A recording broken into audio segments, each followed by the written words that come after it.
Le président de la Confédération des PME et PMI de Côte d'Ivoire apporte son soutien à ses confrères après l'incendie survenu le week-end dernier au village artisanal de Grand Bassam. Et puis à Korogo, la Fédération nationale des acheteurs et coopératives d'anacards de Côte d'Ivoire veille à faire respecter le nouveau prix du kilogramme de cajou fixé par l'État ivoirien. Toujours un bonheur de vous retrouver pour le journal Madame, Monsieur, bienvenue. Suite à l'incendie survenu au village artisanal de Grand Bassam le week-end dernier, le président de la Confédération des PME et PMI, par ailleurs élu de la Chambre de métiers de Côte d'Ivoire, est allé aux côtés des artisans sinistrés. Objectif, apporter son soutien à ses confrères, mais aussi solliciter de la part de l'État ivoirien des enquêtes afin de situer les responsabilités. Des explications avec Mondésir Nascimento et Marius Seri. Voici ce qui reste de plusieurs galeries de textiles, d'objets d'art, d'ébénisterie et de menuiserie à l'entrée du village artisanal de Grand Bassam au sud d'Abidjan. De la cendre et les restes calcinés d'objets de valeur réalisés pendant plusieurs années de dur labeur. À l'origine, un incendie survenu le samedi 2 mai aux environs de 5 heures du matin. Les sinistrés pointent du doigt une manœuvre d'un opérateur économique syrien qui leur a demandé à la veille de déguerpir, comme quoi il est le nouvel acquéreur de cet espace. Donc, il y a un certain Syrien qui a été accusé, que c'est lui qui avait dit que le lendemain, ça va prendre feu, que lui va nous déguerpir, il va déguerpir tout le monde. Après, finalement, c'est devenu autre chose, c'est devenu feu. Donc, vraiment, un peu déçu de ça. Surtout dans ces moments de confinement, vraiment, ce n'est pas du tout facile pour nous les artisans. Nous sommes toujours les premières personnes qui encaissent tous les cas lorsqu'il y a toujours un incident ou une situation dans un pays ou dans le monde entier. Informé, le premier responsable de la Confédération des PME et PMI des BTP par ailleurs, élu de la Chambre des métiers de Côte d'Ivoire, s'est rendu sur les lieux. Soro Doté est allé apporter le soutien de son institution aux sinistrés, mais aussi solliciter auprès des autorités ivoiriennes des enquêtes afin de situer les responsabilités. Mais justement, dans un premier temps, il faut d'abord rentrer en contact avec les acteurs pour comprendre réellement ce qui se passe sur le terrain. Et à la suite de cela, pour nous, c'est de revenir vers notre ministère de tutelle, qui est le ministère de l'Artisanat, et pour que des décisions soient prises. C'est à ce niveau que tout peut décider, et il appartient au ministère d'approcher les dignitaires que ceux de la mairie pour en savoir plus. Il faut noter que plusieurs autres galeries ont été détruites dans le feu de l'action en vue de circonscrire l'incendie. Les pertes dues à cet incendie sont estimées à plusieurs centaines de millions. D'autres sources confirment des audiences déjà ouvertes par la mairie et la police de Grand Bassam. Et c'est une coutume maintenant, depuis la crise sanitaire. Chaque jour, les autorités ivoiriennes font le compte-rendu de la maladie à coronavirus, mais surtout le bilan de la riposte sanitaire, psychologique et économique.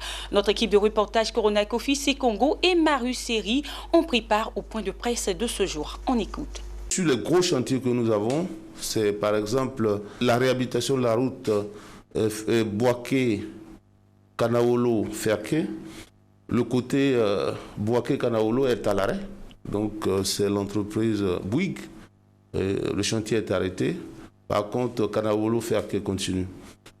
Si vous prenez à Abidjan, le 4e pont, ça continue avec un ralentissement important. Mais par contre, sur le pont de Cocody, les travaux sont quasiment à l'arrêt.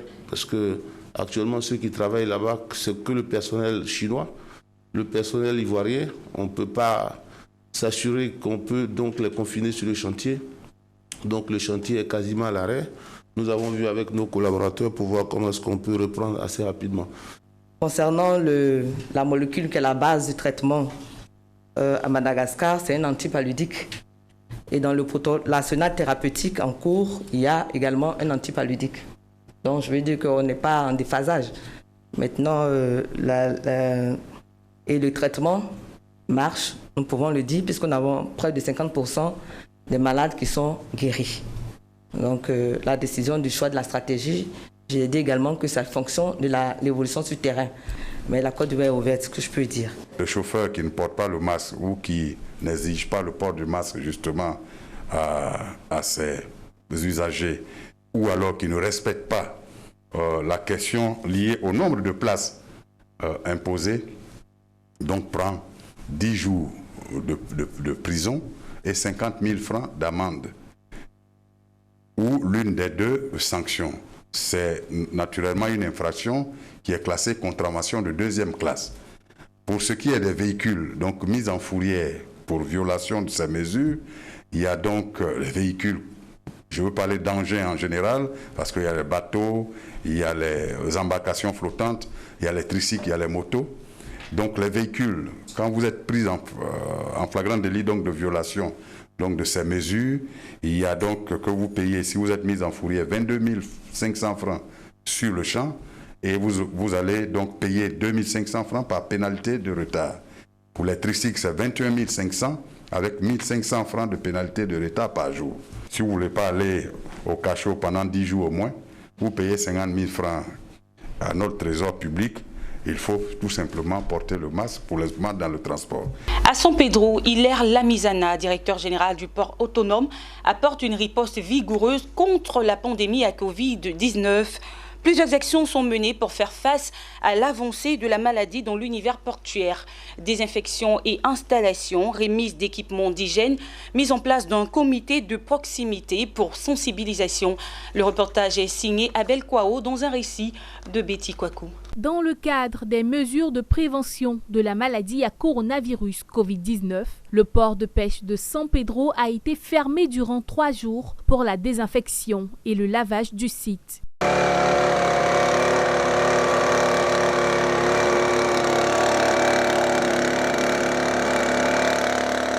L'opération est exécutée en 2 phases, dont la première a consisté à la désinfection du site qui a été effectuée samedi par les services de l'Institut national d'hygiène publique INHP. Ensuite, il a été procédé à un grand lavage du site à l'aide de l'eau et du savon. Le commandant du port autonome de San Pedro, colonel Fadiga Ali, a indiqué que cette opération s'inscrit dans le cadre d'un programme de désinfection de tous les sites sensibles du port.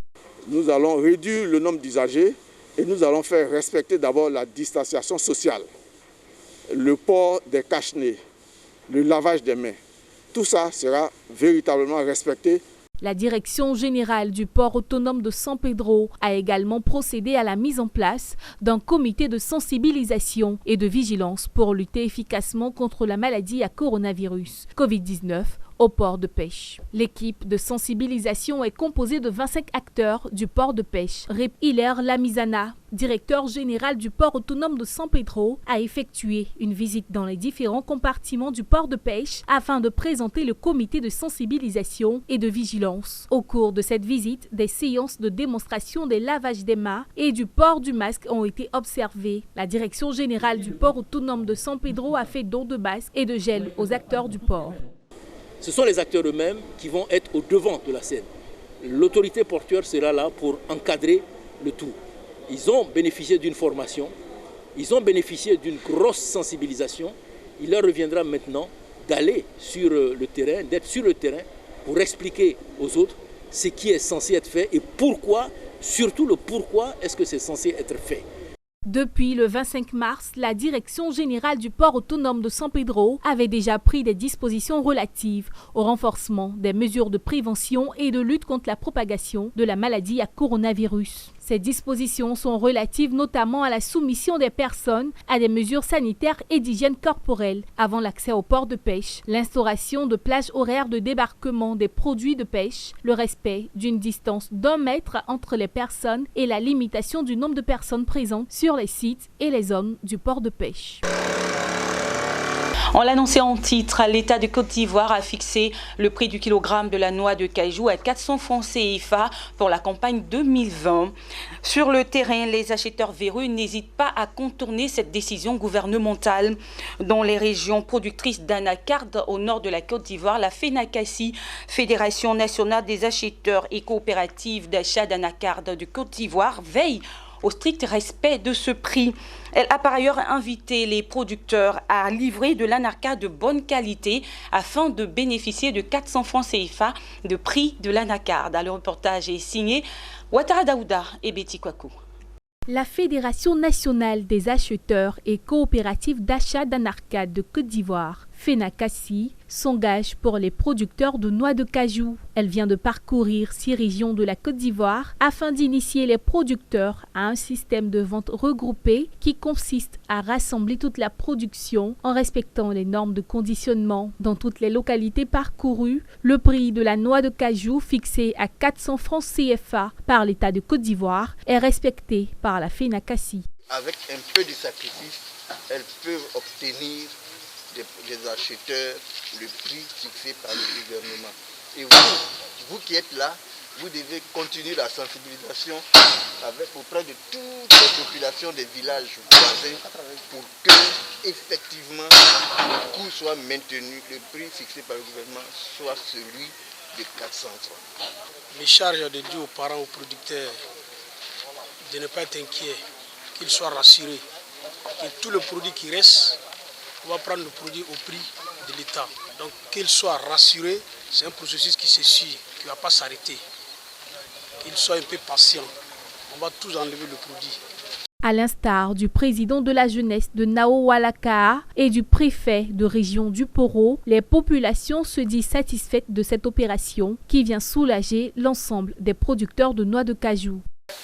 On n'a qu'à trier Nakat et puis bien sécher. Le gouvernement on peut vendre sur le coût du gouvernement. Maintenant, si on n'a pas séché et qu'on n'a pas trié, c'est les goulas qui vont payer avec nous 150, 100 francs, 200 francs. Mais on les a écoutés. La Fédération nationale des acheteurs et coopératives d'achat d'anacarde de Côte d'Ivoire, FENACACI, compte étendre cette opération sur toute l'étendue du territoire ivoirien avant la fin de la campagne 2019-2020. Le ministre du Commerce, de l'Industrie et de la Promotion des PME, par ailleurs cadre de la région de Yamoussoukro, a offert 45 tonnes de vivres aux populations de la région. Ces dons visent à soutenir la communauté en cette période de crise sanitaire, mais aussi ces dons marquent le début du jeûne musulman. La remise a été faite par le sénateur Kwaku Loulou Léon. Le reportage est l'affaire de Charles Kwaku dans un commentaire de Pierre Tebeu. C'est au total 26 tonnes de sucre, 19 tonnes de riz et 420 cartons de lait qui ont été remis à l'imam Seydou Silla de la grande mosquée de Yamoussoukro par une délégation de représentants du ministre conduite par le sénateur Kwame Loukou Léon. C'est dans le cadre du Ramadan 2020. Vous savez, nous traversons une crise terrible de la pandémie. Les parents sont complètement démunis, désorientés. Il est bon que, à cette période-là de Ramadan, que le ministre les soutienne. Du riz, du sucre et du lait, des éléments importants dans l'alimentation de tout musulman en ce mois saint de Ramadan. Les représentants du ministre rassurent quant à la distribution de ces différents dons. Je voudrais simplement rassurer la communauté musulmane et leur dire que nous allons nous employer pour satisfaire le maximum. Les bénéficiaires ont exprimé toute leur fierté et leur reconnaissance à l'endroit du donateur. À Yamoussoukro, c'est la première fois qu'un important don de cette valeur est fait à leur endroit. La générosité, c'est Dieu qui le donne à qui il veut. Donc cette importance don nous va droit au cœur. Ça va nous soulager beaucoup. Pour les musulmans, le mois de Ramadan est un mois très important. Un mois de pénitence, un mois de partage. Et c'est ce qu'il vient de poser aujourd'hui comme acte avec ces tonnes de riz. Et nous voulons dire vraiment merci au ministre Diarra Souba Souleymane pour ce geste de générosité qu'il est en train de faire ce matin. Il faut noter que la générosité du ministre Souleymane Diarra Souba ne s'est pas arrêtée à ce niveau. Il a offert aux pasteurs et aux prêtres du district de Yamoussoukro des kits sanitaires et des vivres dans le cadre de la lutte contre le Covid-19. Et voilà, c'est la fin de notre journal. Merci de l'avoir suivi. Restez sur Bundes 24 Africa. Nos programmes se poursuivent. Au revoir.